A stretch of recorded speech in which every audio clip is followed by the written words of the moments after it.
welcome to another vlog. Grabe, it's been a while. Sorry, puro travel vlogs tayo lately. Ayan, medyo hindi pa maganda ang ating boses. Ang boses ng bagong gising. So, for today, we are going to do a quick get ready with me. And, medyo mahaba na yung hair ko. Meron tayong duty. Today is holiday. As usual, duty tayo. Pero sa next holiday, hindi na ako duty. Alternate kami. So, hanggang 4 PM lang tayo. By the way, I'm using the Good Skin Day from Everbelena. Yan, bumoto ako kahapon. For the concealer, I'm gonna use this Squad foundation. Super duper favorite ko. Actually, ubos na to. Sinisimot ko na lang siya. Kasi ang ganda ng coverage nito, promise. Nubos ko na lang siya. Kaya ginagawa ko siyang concealer. Kasi sayang. Pag nagpunta ko ng Malaysia, bili ko sa Sephora ng foundation and powder, yung Sephora na brand. Nag-save talaga ako kasi gusto ko talagang bumili ng mga new makeup sa Sephora. Wala na akong masyadong makeup and gusto kong bumalik sa mga beauty reviews. Kaya lang, sabi ko, gusto kong regalon yung sarili ko. Kaya nag-save ako ng bongga. For my blush, I think nagamitin natin yung Careline Serum Water Tint. Padala to ni Careline. Ayan. Kaka-unbox ko lang. Gawin natin siya ng review. Hindi ko pa siya nasuswatch lahat. Isa pa lang. And that's what I have on my lips. Yung parang measure red. Ayan. Hindi naman siya bumabakat, in fairness. Madali siyang i-blend. And then for the lips, yung medyo dark yung gagamitin ko. This is in the shade Vibe Check. Parang terracotta.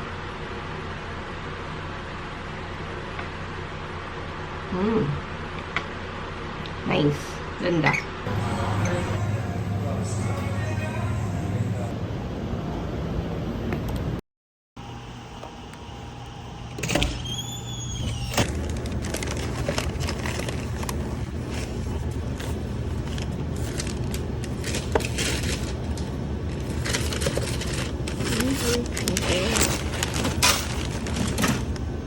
So, bumili na lang ako ng one-piece chicken sa Lawson. Super yummy yung chicken nila dun. Saka fruits. Dalawa yung rice nila for only 89. Pero isa lang kakainin ko. And then, bumili lang ako mixed fruits. Yan. 59 pesos lang. And then, nag-ano pala ako. Mocha coffee.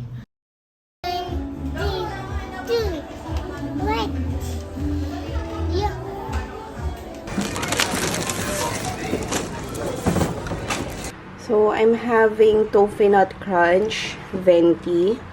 Ayan, meron na tayong, as of today, second day pa lang ng sticker season, pero meron na tayong 8 stickers. Hindi ko din alam paano nangyari yun. So, bumili ko ng plancha, saka blower. Although, pag nagta-travel kami, yung mga hotel naman namin merong blower. Pero gusto ko lang din ng travel size na hair dryer. And Imarflex or Imarflex yung binili ko. This one is only 620 pesos. Tapos ano siya, parang na-fold yung handle niya. Cute, malit lang. And then plancha, kasi nag-give up na yung dalawang plancha namin. Ayan, so ito yung pinatest ko na kasi. Camel yung binili ko na brand. Para siyang, ano ang brand yun? Medyo mabigat eh. This one is 900 pesos. Ayan, pinatest ko na din. Yung parang mga classic, mga old style na plancha. Sabi kasi ni Daddy, ganyan daw yung matibay. Huwag daw yung plastic. Kasi may warranty din naman siya. And then, pinadalan tayo ng Careline ng Serum Water Tint. Although, na-post ko na kasi may tayong deadline. Na-post ko na siya sa TikTok and on Instagram. Pero gusto ko din siyang gawa ng review. Nagawa natin siya ng separate video. Ang init, guys. And humahaba na yung hair ko. So, gusto ko na siyang pagupitan. It's been a while. And basically, yung mga napapanood nyo dito sa channel is more on travel vlogs. Na-addict talaga akong mag-travel. Ang dami nagtatanong sa inyo kung bakit hindi na ako gumagawa ng mga product reviews. ng mga daily vlogs, more on travel vlogs tayo. Surprisingly, hindi ko din in-expect na makakapag-travel ako, kami mag-asawa this year. Iba yung way ni God na mag-surprise. May mga bagay na pinagpe-pray mo pero hindi agad binibigay sa'yo. But then, parang in one snap, ayan, sunod-sunod. So, super thankful talaga ako and blessed. Madami din tayong pinagdadaanan, like yun nga yung nangyari kay Daddy until now. Like yung mga maintenance niya, yung mga kailangan niya, mga follow-up, check-up and all.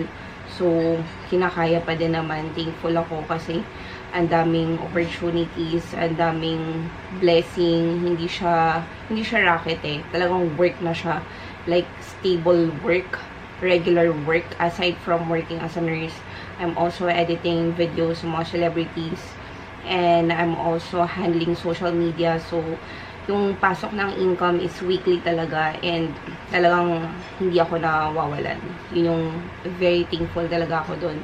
Kaya nararaos din yung mga kailangan, like sa bills, sa gamot, like yung ibang pending payments pa sa hospital na kailangan bayaran. Ang daming mga event, invites, collab, pero sabi ko nga, ang hirap mag-commit kasi number 1 yung oras yung kalaban ko. Even sa family, medyo naglaylo talaga ako sa oras. Parang hindi ko na alam kung ano yung unahin. But thankful naman ako kasi kinakaya. And mas dumadami pa yung blessing na dumadating, mga opportunities. So, mas nakakaipon tayo this time. Kasi mabilis yung pasok ng income. Kaya grateful talaga ako. And hopefully, soon, mas mag-grow pa. Overwhelming talaga. Grabe yung pasok ng blessing na to this year. Hindi ko talaga siya in-expect. And next year, may mga nakabook na tayo na travel. Ang ginagawa ko kasi, every time may papasok sa akin, like weekly kasi yung income natin dito sa social media and editing. So, ang ginagawa ko, yung portion, may certain percentage ako na tinatabi for that. Tapos, ipunin ko siya. And then, pag nag-sale si Sebpak, yun yung pinambubok namin ng trip. And next year, kasama ng kids. Aside from that, meron din akong travel na kasama ko si Mama. Dalawa lang kami. Yun yung pinakaregalo ko din sa kanya. Kasi matagal ko na din yung gustong gawin. Alam nyo, yung mga ganitong bagay, like yung pagta-travel, akala ko talagang magagawa ko lang yan pag naging OFW ako. Doon lang ako makakaipon. Doon lang ako magkakaroon ng chance na makapag-travel, makapag-ikot. And hindi ko in-expect na yung pag-deny ng visa ko sa Korea. Kasi nga, diba, Korea lang naman talaga yung gusto kong puntahan. And yung dream country ko talaga is London, UK. Yan talaga. Kung mag-work ako, UK talaga. So, hindi ko in-expect na parang naging open door pa yon para ma-explore ko yung ibang country. So, ang dami na namin napuntahan. Like, twice na ako nakabalik ng Taiwan, Hong Kong, nag-Macau. Although yung Macau, totally hindi namin siya na-explore. Pero, babalik kami next year. And then, we have Thailand. Super favorite din Thailand talaga. Tapos, mayroon pa tayong Malaysia, Singapore. Yung unang Malaysia na binuko na na-cancel. Sobrang nasayang this time. Matutuloy na siya. Nag-Vietnam din tayo. Imagine, hindi ko in-expect na mapupuntahan ko yan in a span of like less than a year. Less than 6 months. Kung saan na tayo nakarating. Kaya super duper grateful talaga ako kay Lord. Kahit ako, hindi ko din in-expect na magagawa namin yun na mag-travel. Siguro hard work na din kasi kung hindi naman din dahil sa mga side hustle natin sa ibang trabaho, syempre hindi naman din natin magagawa yun. So, actually ngayon na lang kami ulit nakalabas kasama yung kids. As in, kami lang yun na solo ko sila kasi nga medyo maluwag yung schedule natin ngayon. Babalik ako ng Thailand. Super excited. As in, baka this time solo flight lang ako sa Thailand. Hindi ko pa sure pero definitely babalik ako. Kasi talagang pinag-ipunan ko yung Thailand. Ang sarap mag-shopping doon, sarap ng food, sobrang mura. Although mas mura sa Vietnam, pero mas grabe, heaven talaga yung Thailand. As in, hindi siya boring at all. Walang area na boring for me. Anyways, that's it for today's video. Thank you for watching this vlog. And it's nice to be back. It's nice to do another daily vlog. And more to come, more giveaways. Guys, ito yung binili ko na hair dryer. Ayan. Cute siya, maliit lang. Tapos, ito, na-fold siya. Ayan, pato kasi niya, wait. So, ayan. Perfect pang travel. See? Tapos, pagagamitin nyo. Ayan. Super nice nito guys. So, denim siya. Tapos maganda to pag naka-crop yung style. Diba?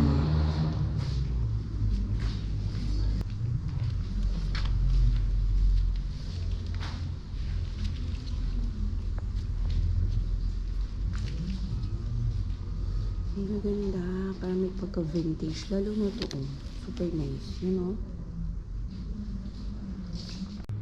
So nice. Parang puffer yung style niya. Tapos medyo fit siya sa baba. Ganda na ito. I love this.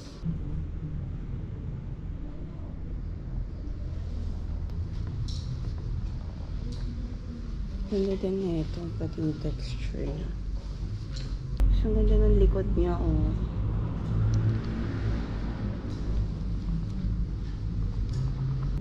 Walang katao-tao. Kami lang dito sa taas. And lahat ng nakikita niyo to guys, 50 pesos lang siya. Super daming magaganda, I swear. Kailangan niyo lang talagang matyaga na magkalkal. Tingnan niyo to, oh, perfect pang Christmas party. Diba? Sa mga H&M, may ganyan. Tapos ang mahal. Dito 50 pesos lang. Ito yung one-stop ukay-ukay na favorite ko talaga. Dito sa Poblacion. You know, dami magaganda. More on mga vintage style. Even yung mga pants nila.